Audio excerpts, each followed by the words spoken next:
Welcome back to another video of Super Nathan Jr. We are back with another TV show review. Today I will be reviewing The Amazing Digital Circus. I was excited for this show. I heard great things about it. I heard it was like a psychological horror type show. And yes, kind of, but not really. It's more, if anything, it's psychological dread. But even that's a stretch. It's a good show. I enjoyed it quite a bit. There's a lot to like here. First of all, it takes on an approach with focusing on characters rather than the plot. The plot is kind of in the background.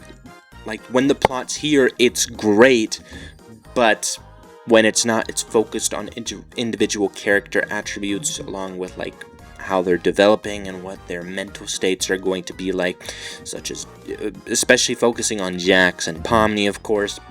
It's a good show, exploring each and every different personality with each episode, giving each character enough focus to feel like it meant something, and I like that a lot.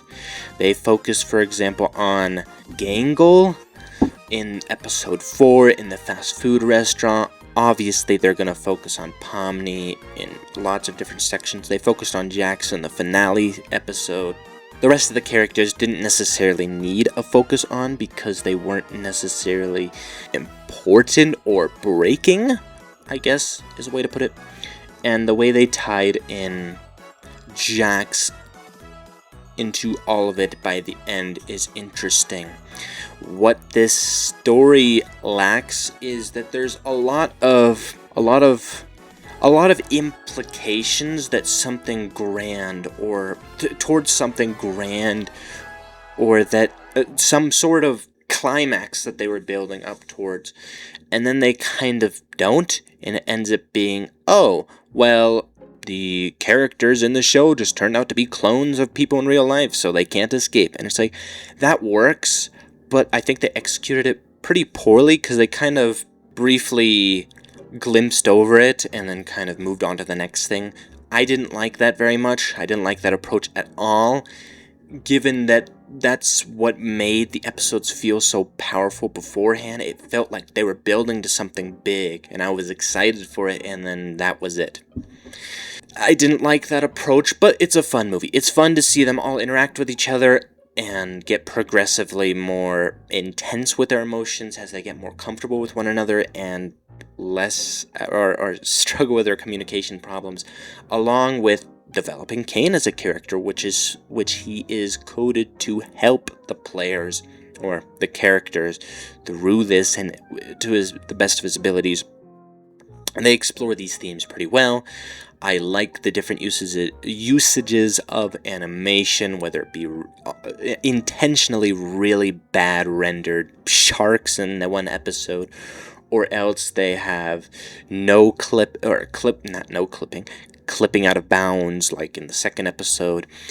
I like these approaches in the animation, and you know, it makes nerd me, who's obsessed and loves video games, you know, it puts a smile on my face.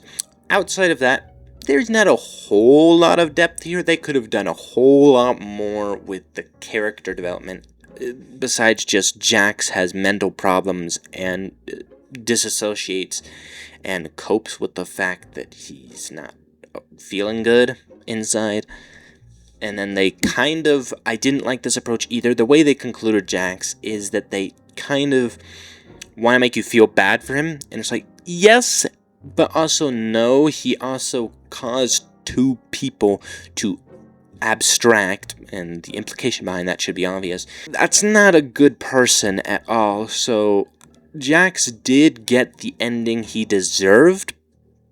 It's sad. Don't get me wrong. You can still feel sad, but I don't know. It just felt like they wanted us to forgive him. I don't think that was the best approach, but that's kind of a nitpick at the finale. Overall, a pretty exciting, fun show. You don't know what to expect. The music is spectacular. Oh my goodness. The voice acting was great, of course.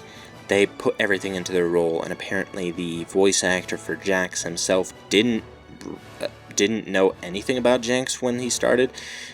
He was learning as the show went on with or not with Jax, just as the show went on.